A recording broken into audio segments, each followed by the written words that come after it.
Gravado dos merecidos estúdios da Unigran, direto de Dourados, interior do Mato Grosso do Sul. A população que já começou o processo migratório para Camboriú, Santa Catarina. Esse é o seu podcast Direito do Mato. Eu sou Fabrício Brown e a paciência fica para 2024. 2023 está logo aí. E aqui é o professor Vinícius de Almeida e trabalho enquanto eles herdam. Eu sou o professor Fernando Machado, mas o senhor está sentado perpetuamente e já preparou o seu tribunal para julgar. Espero que vocês tenham pelo menos justiça gratuita no dia do julgamento final, né? Não precisa trabalhar, isso, né? né? Não dá pra herdar. Eu vou pro purgatório, isso eu tenho absoluta certeza. O julgamento sumário já, né? Irmãos e irmãs, estamos aqui reunidos mais uma vez neste final de ano para trazer até você mais um episódio do Direito do Mato. E o momento agora, final de ano, é o momento da gratidão, né? Vamos agradecer aí a Unigran, que nos fornece esse estúdio para as nossas gravações. Agradecer ao Paulo, que comanda esta equipe, que leva todo esse som e imagem com qualidade até você. E agradecer principalmente a você, irmão e irmã, que está sempre conosco, que caminhou ao nosso lado em 2023 e 2022, né? E fica aqui já o convite para que esteja também ao nosso lado em 2023. E muita mais gratiluz se você acompanhar a gente nas redes sociais, confere o perfil do Direito do Mato no Instagram e também no Facebook. Se está vendo esse episódio no nosso canal do YouTube, já deixa um like, já deixa um comentário, ativa o sininho para novas notificações, porque isso também ajuda o YouTube a passar mais a mensagem do Direito do Mato. Confere também nossos episódios passados em todas as redes de streaming. A lista está lá no nosso perfil do Instagram. Viu? Isso aí. E colabore também com essa obra do senhor adquirindo uma de nossas maravilhosas canecas. Faça o que você quiser com ela, mas, por favor, adquira uma delas. Close do drone, por favor. Olha só que tecnologia maravilhosa. Essa é uma louça especialmente fabricada em algum lugar, com acabamento finíssimo, em tinta epóxi, e que você vai poder, eu acho, ficar muito feliz com isso. Vá lá no nosso Instagram e encomende a sua dúzia, por gentileza. E começando aqui o nosso episódio, vamos falar então sobre prerrogativas da Fazenda Pública, né? De conteúdo que nós estudamos lá em processo civil. EBSER tem direito a prerrogativas da Fazenda Pública, decide quinta turma do TST. A quinta turma do TST estendeu à Empresa Brasileira de Serviços Hospitalares, EBSER, as prerrogativas da Fazenda Pública em reclamação trabalhista movida por um técnico de enfermagem. Na prática, a decisão garante à empresa a isenção do recolhimento das custas processuais e do depósito recursal e a execução das dívidas trabalhistas pelo regime de precatórios. A discussão acerca da extensão das prerrogativas da Fazenda Pública previstas no Decreto-Lei 779 de 69 surgiu na ação ajuizada pelo técnico de enfermagem que trabalha no Hospital Universitário da Universidade Federal de Santa Maria. O profissional teve pedido de recebimento do adicional de salubridade em grau máximo negado pelo juiz da segunda vara de trabalho, que reconheceu o direito da EBSER à isenção das custas processuais e do depósito recursal. Para o TRT Gaúcho, contudo, a empresa não tem os mesmos privilégios concedidos à Fazenda Pública, pois se trata de empresa pública e não de fundação. O relator do recurso de revista, ministro Breno Medeiros, destacou que a EBSER é uma empresa pública federal vinculada ao Ministério da Educação, cujo capital social pertence à União e cuja finalidade é a prestação de serviços públicos gratuitos na área de saúde no âmbito do SUS e de serviços voltados ao ensino em hospitais universitários federais.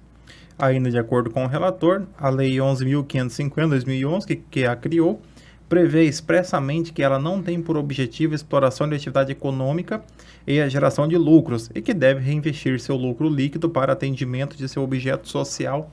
A decisão foi unânime. Interessante aqui, hein? Interessante. Primeiro, o que são essas prerrogativas da Fazenda Pública no processo? Então vamos lá, aqui trabalhando com o nosso assunto, vamos dividir aqui em alguns tópicos. O primeiro deles se refere, então, à questão das chamadas prerrogativas da Fazenda Pública. A chamada Fazenda Pública nada mais é do que a administração pública em juízo. Quando a administração pública vai, então, litigar, seja como autora, seja como ré, então ela recebe essa denominação genérica de fazenda pública, seja o município, seja o estado, seja a União, ou ainda as autarquias e as fundações públicas. A fazenda pública, ela historicamente no processo civil brasileiro, e isso assegurado também no atual CPC, ela possui algumas prerrogativas processuais. O que são essas prerrogativas? São espécies de vantagens que a administração pública tem no processo, contudo não são vantagens sem fundamento, são vantagens processuais que possuem alguma fundamentação razoável. Exemplo, nós tínhamos lá no CPC anterior o prazo em quádruplo para contestar e o prazo em dobro para recorrer. A ideia era a administração pública, ela lida com uma quantidade muito grande de processos, tem um efetivo reduzido, então ela teria um prazo diferenciado para manifestação. O CPC atual, ele simplificou um pouco e colocou o prazo em dobro. Aí facilita por quê? Porque tem alguns prazos que são 5 dias, às vezes alguns outros prazos que são estabelecidos, então é em dobro. O prazo que é concedido para uma parte, para a administração pública naquele processo, será concedido em dobro. Até porque agora os prazos são em dias úteis. Então, antes era dias corridos, né? Então, 15 dias em dobro úteis, ele vai ser quase 60, sim, né? E o processo também hoje, ele é em sua, creio que, grande maioria digital. Então, não há necessidade de se fazer carga de um processo ou algo nesse sentido, né? E nós temos algumas, então, prerrogativas. Por exemplo, isenção das custas processuais. Não faz sentido o Estado recolher para o próprio Estado custas processuais. A dispensa de apresentação do mandato da procuração. Imagine você, se a União, sempre que fosse litigar, o presidente tivesse que assinar uma procuração para o advogado naquele processo. Então, a Fazenda Pública, ela fica dispensada de apresentação do mandato. Intimação pessoal, não incide os efeitos da revelia quando o prejudicado ali for a administração pública. Então, são algumas das vantagens processuais que a administração pública possui. Aqui também a gente está falando de processo do trabalho. Aí, como o Fernando comentou, né, o CPC, o novo, ele unificou a questão dos prazos em relação à fazenda pública, só que esse entendimento ainda não é aplicado no processo do trabalho. No processo do trabalho, a gente ainda adota o modelo antigo, que é, por exemplo, a contestação em quádruplo. Então, ele tem um prazo maior para poder apresentar a defesa. Os demais prazos, eles acabam ficando também em dobro.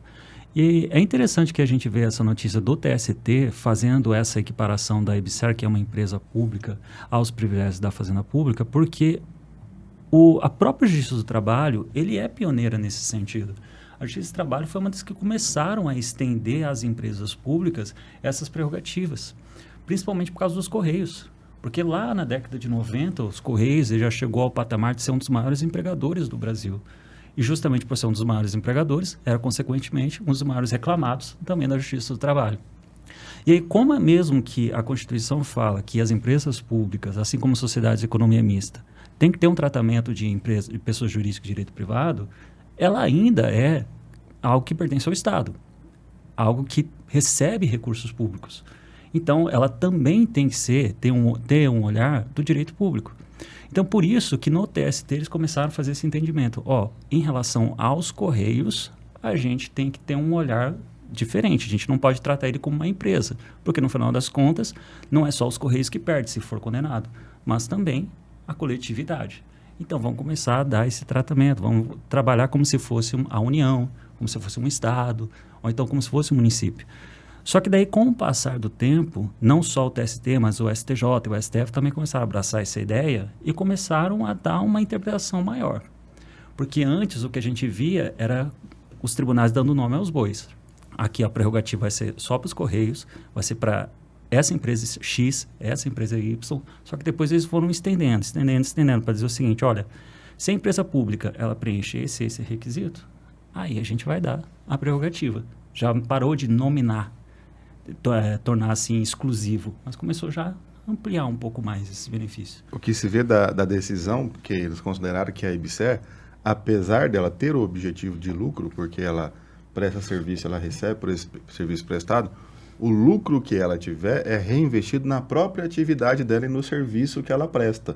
Então, esse lucro ele não vai, então, para o dono da empresa, que é o Estado. Né? Ele fica dentro dela mesmo para melhorar a prestação do serviço. Então, acaba que o recurso que ela gera ajuda a manter a própria empresa. Né? Diferente, por exemplo, a Caixa Econômica, que é uma empresa pública, ela exerce uma função econômica. Né? Ela exerce uma função econômica já diferente da IBSER e dos Correios. Na verdade, assim, o que os tribunais fazem é uma interpretação em relação à atividade que é exercida, porque toda empresa pública, assim como a sociedade de economia mista, elas exercem atividades públicas e elas exercem atividades econômicas. Então, se você olha para a Caixa Econômica, que é um exemplo bastante comum de empresa pública, a Caixa Econômica ela exerce atividade pública, por exemplo, quando ela paga o Auxílio Brasil. Então, quando a Caixa Econômica opera FGTS, quando a Caixa Econômica ela concede financiamento subsidiado, ela está exercendo um serviço público. Portanto, nessas atividades, ela atua como se ela fosse a própria União. Por outro lado, quando a Caixa Econômica ela opera no mercado bancário como qualquer outro, quando você vai lá e faz o cartão da Caixa, igual eu fiz, não coloquei no automático, esqueci de pagar ali, paguei no outro dia, paguei lá uma multa, então essa multa no cartão de crédito é o lucro que a Caixa Econômica tem. Então, assim, a Caixa Econômica, ao mesmo tempo em que ela tem atividade econômica, ela presta também serviço público. Dos Correios, da mesma forma. Os Correios, ele tem o monopólio do serviço postal, correspondência, ali o serviço normal do postal, o telegrama, né? Não sei se hoje o professor Vinícius vai mandar telegrama ainda, né? Que ele vai na locadora. Telegrama legal. Tem o telegrama, mas também tem o SEDEX, que é um serviço que o Correio presta, que é a atividade econômica do qual ele não tem monopólio, que é a entrega de encomendas. Nesse caso da IBSER, a IBSER é uma empresa que ela, por ser empresa pública, ela pode exercer atividade econômica, porém ela acaba que majoritariamente, preponderantemente, ela opera apenas serviço público. Por quê? Porque atualmente a IBSER ela atua principalmente nos hospitais universitários. E a finalidade dela? Então, né? a finalidade dela é apenas uma finalidade pública. Então, por conta disso, então admite-se que a IBSER possa então ter os mesmos privilégios processuais da Fazenda Pública. Tanto que a IBSER ela é uma empresa que administra serviços hospitalares, mas ela não é do Ministério da Saúde, ela é do Ministério da Educação. Ela é vinculada ao Ministério da Educação, por causa dos hospitais universitários. Outra coisa também que justifica a extensão das prerrogativas para as empresas públicas e também as sociedades de economia mista, quando elas são predominantemente prestadores de serviço público, é que são finalidades das empresas públicas que elas tenham uma atuação federal. Então, a gente vê, por exemplo, a IBSER não apenas em uma ou outra área isolada, mas espalhada no Brasil. Assim como algumas outras também empresas públicas federais, como a Caixa Econômica, a Embrapa. Os Correios. Então, o que acaba gerando o quê? Maior número de empregados. E é natural, maior número de empregados. Essa é uma análise econômica, né? Uma análise junta do direito com a contabilidade. Quanto maior o número de empregados, consequentemente, maior número de ações, maior número de reclamações. Então, também o que justifica, olha, não tem como trabalhar com um prazo geral, um número X, um número expressivo de demandas. Então, tem que dar um prazo um pouco mais diferenciado. E aqui voltando um pouco no conteúdo lá para direito administrativo, nas primeiras aulas, né, quando nós estudamos a organização da administração pública, nós vamos ver que a administração pública se divide em direta e indireta. Na direta, são aqueles serviços que são prestados diretamente pelo poder público, União, Estado, Distrito Federal e municípios. Porém, tanto por uma questão geográfica quanto por uma questão de especialidade, muitos serviços públicos, a administração pública acaba operando de forma indireta. Então, ela cria a administração pública indireta. Nós temos, então, autarquias, fundações, empresas públicas e sociedade de economia mista. As autarquias, elas têm personalidade jurídica de direito público. Tudo que se aplica para a União se aplica para uma autarquia federal, por exemplo, o INSS. As fundações, nós temos fundações de direito público e de direito privado. O que vai diferenciar uma da outra é a forma da sua constituição. Ela pode ser constituída por lei, então ela será direito público, ou pelo registro do ato constitutivo, no caso, ela determinando que ela tem expressamente a organização de direito privado. Então, ela será uma fundação pública de direito privado. E, por fim, nós temos, então, as empresas públicas e sociedade de economia mista, que elas sempre terão a organização como empresa, ou seja, de direito privado. Então, elas vão atuar no mercado como se ela fosse uma empresa qualquer. Qual que é a diferença entre uma empresa pública e uma empresa privada normal? É que a empresa pública, o dono da firma é a União, é o Estado ou é o sócio é o município. Estado. Será ele, essa é a única diferença. Os seus empregados, eles serão contratados pelo regime seletista, assim como qualquer outro empregado. A diferença é que, como o seu patrão é a União, você será um empregado público. Mas os direitos, os deveres são os mesmos. Tanto que quando há alguma questão trabalhista para ser resolvida, alguma questão funcional para ser resolvida, ela será na Justiça do Trabalho, porque eles são regidos pela CLT. E é isso aí, parabéns para a IBSERG aí, agora com prazinhos aí a mais para poder se manifestar. E sem precisar fazer o depósito recursal. Parabéns para os procuradores da IBSERG, ganharam o prazinho a mais. Realmente, esse aí do depósito, ainda mais que no processo do trabalho, né? Processo do trabalho. O que cabe dizer aqui que tal dessas custas processuais e depósito recursal. Um abraço para o pessoal do sexto semestre matutino. As custas processuais, o objetivo delas, a finalidade, é a manutenção do próprio processo, destinada ao tribunal. Então, você recolhe as custas para o Tribunal Regional do Trabalho ou para o Tribunal Superior do Trabalho. O depósito recursal, ele é destinado à parte que porventura vença a ação. Então, aquele que perdeu a ação na primeira instância, a sentença foi contra ele, o sucumbente, o perdedor, para que ele possa recorrer, além de pagar as custas do recurso destinado ao tribunal, ele deposita uma parte daquilo que ele foi condenado pelo juiz. Então, ele deposita, esse valor fica vinculado ao tribunal àquele processo. É claro que tem um teto desse depósito, né? E se ele não é vitorioso no recurso dele perante o Tribunal Regional do Trabalho, ele quer recorrer ao Tribunal Superior do Trabalho, ele tem que fazer um novo depósito, né? Complementar o depósito já feito. Do resultado desse recurso, se quem recorreu for vitorioso, ele pega o valor que ele depositou de volta. Se quem recorreu perdeu, a outra parte pega o valor do depósito para ela. Isso tem uma finalidade já de garantir que, mesmo tendo o recurso, aquele que venceu, ele já tem uma certeza que aquele valor está ali para ele, né? E também uma outra finalidade, ou seja, de garantir que quem venceu, uma parte já está ali depositada em dinheiro, e uma outra é de desestimular o recurso meramente protelatório, aquele recurso que é só para enrolar. Vou recorrer para ganhar tempo. Você tem que querer ganhar muito tempo e ser vantajoso já para, de cara, pagar ali R$15 mil o depósito recursal para seguir com a ação. Então, é muito uma finalidade já de evitar esse tipo, né? Se também tivesse no processo civil, exato, se houvesse um paralelo no processo civil, seria uma vantagem, porque desestimularia muito alguns tipos de demandas, sobretudo aquelas demandas repetitivas, os litigantes. Me fugiu o nome agora? Os litigantes. A gente fez o mesmo artigo umas 15 vezes. 30 vezes falando sobre o tema no mestrado aí. Um litigante predatório, né? A telefonia, o banco, né? Por quê? Porque o banco, ele vale a pena para ele recorrer, por quê? Ele recorre, se ele perder, o que vai acontecer? Ele vai pagar o valor corrigido. Vai corrigir vai dar 1% ao mês, aquele valor na correção que for determinado para ele. Os juros, né, e mais a correção ali, vai dar para ele 2%, 3% ao mês que seja.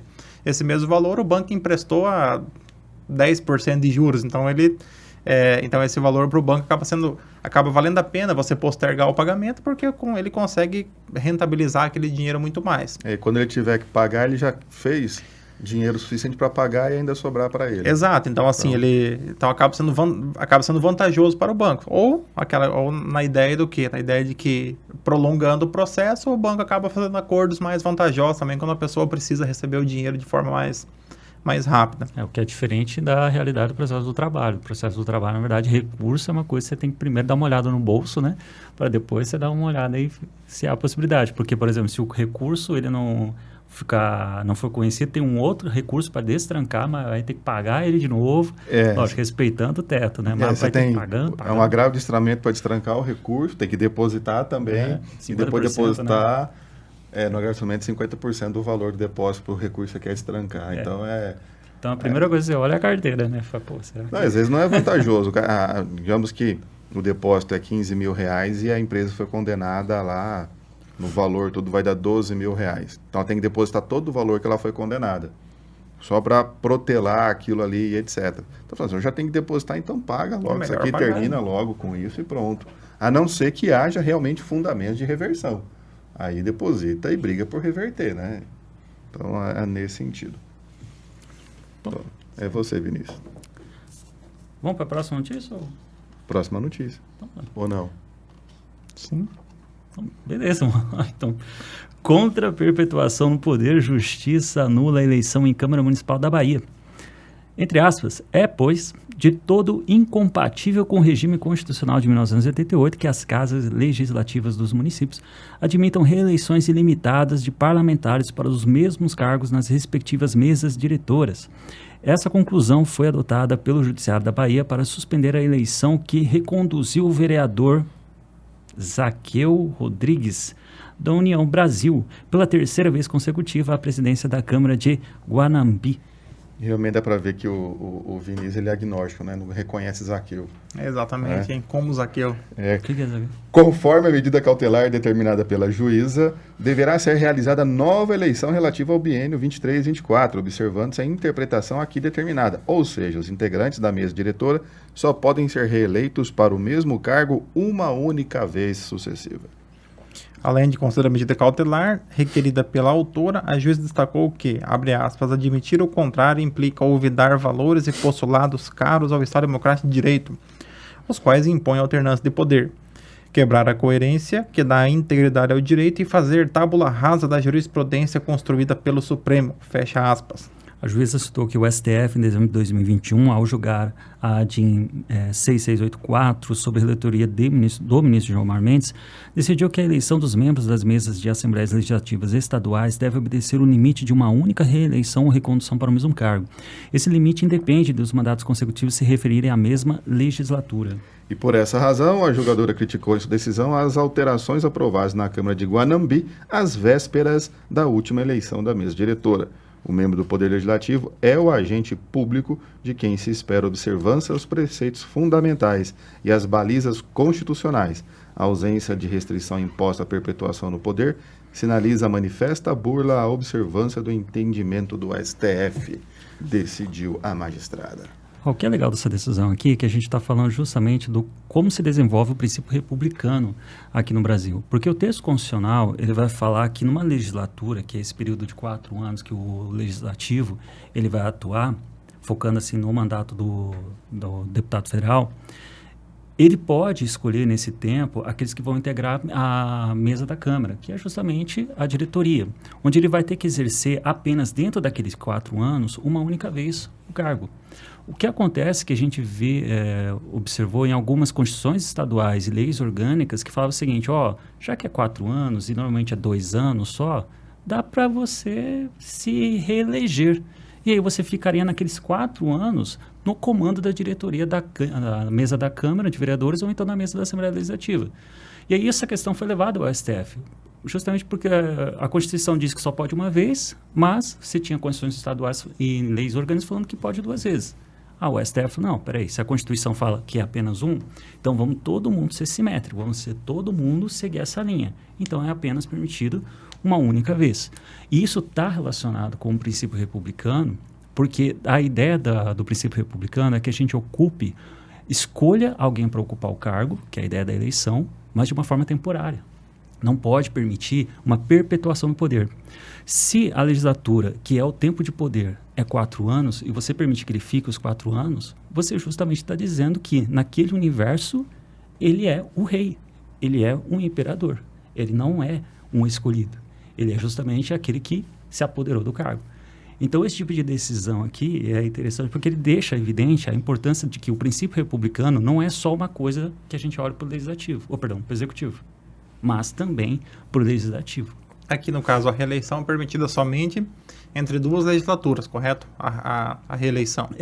Por exemplo, nos últimos 2 anos de uma legislatura, ele pode nos próximos 2 da próxima legislatura, né? Exemplo prático, Arthur Lira, né? Candidato presidente da Câmara atual, ele pode se reeleger porque nós vamos iniciar uma nova legislatura. O ideal era que não houvesse reeleição no legislativo nesse caso, né? Nem no executivo, né? Especialmente para a mesa diretora, tudo. Porque a legislatura dura 4 anos. Você permitindo mesmo a reeleição com a mudança de legislatura, como você tem comumente quase perto da metade ou mais que se reelegem. Renovação dos mandatos, né? A metade sempre se reelege, então você não tem uma mudança efetiva, assim, você acaba mantendo aqueles mesmos no poder. O chamado princípio republicano, ele é muito utilizado pelo STF quando discute essas questões relativas, sobretudo, a mandatos. Por quê? Porque considera-se que em uma república, ou seja, onde o poder ali ele é do povo, onde você tem os postulados da coisa pública, você não pode atribuir um poder ilimitado ou vitalício para alguma pessoa.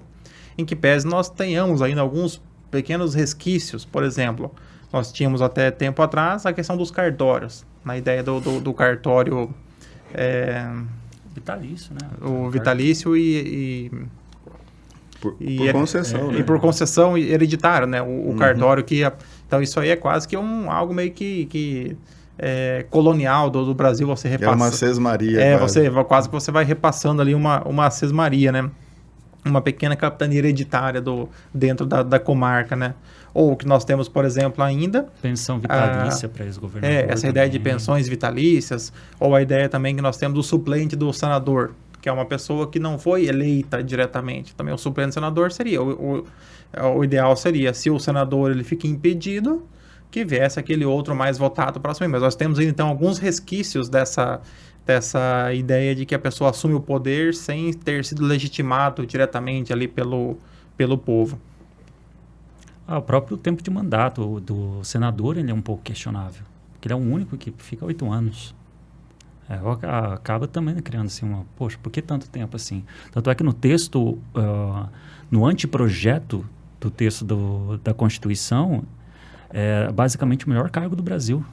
Era o cargo do senador federal. Depois que ele completasse os 8 anos, ele era aposentado. Tem um que é melhor. Conselheiro do Tribunal de Contas. Esse é melhor. Esse é melhor.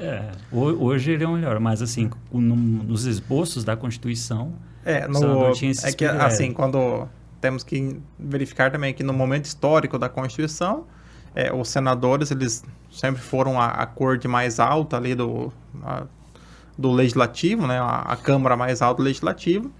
E muitos dos senadores que participaram eram aqueles senadores biônicos, aqueles indicados pelo regime. Então, tinha um poder, regime militar, tinha um poder muito maior, né? Então, talvez isso explica aí uma certa vantagem que os próprios senadores conquistaram em relação aos seus cargos, né? Também é criticado o fato de ser 3, podia ser 2, né? Menos senador também. Então, tem várias críticas nesse sentido aí. Mas o Senado, ele tem a respeitabilidade aí, porque são menos pessoas decidindo, né? Enquanto a Câmara você tem uma quantidade maior, no Senado o peso de um voto, nesse caso, é maior. E os vereadores, então, de Guanambi, né, vão ter que cumprir a Constituição Federal, pelo menos eles. O Zaqueu terá que descer da árvore, né, professor ministro? Isso, terá que descer da árvore. Quem? O Zaqueu. Ele que desceu da árvore? Sim. Desceu da mesa também agora, né? Desceu da mesa agora, né? O Zaqueu não está fácil pro Zaqueu, né? Irmãos e irmãs, chegamos ao final de mais um episódio do Direito do Mato, porém não chega ao final o carinho que nós temos por você e que você tem por nós, né? E esse carinho nós vamos aqui sempre estar agradecendo para você que nos acompanha, você que está sempre conosco caminhando pela estrada da vida. E confere lá, não deixa de olhar nossas redes sociais, tanto o nosso perfil no Instagram e no Facebook. E também dá uma olhada nos nossos episódios passados. É tão aleatório que nem esse episódio aqui. É isso aí, pessoal. Compartilhe com a sua família nesse final de ano. Aí você não está fazendo nada mesmo, você está de férias, tal, etc. Então manda no grupo de WhatsApp da família. Compre uma das nossas canecas, dê de presente para alguém. Tá? Vai nos fazer muito bem e nos deixar muito felizes. É isso aí. Tenham todos uma ótima semana, um grande abraço, sejam felizes.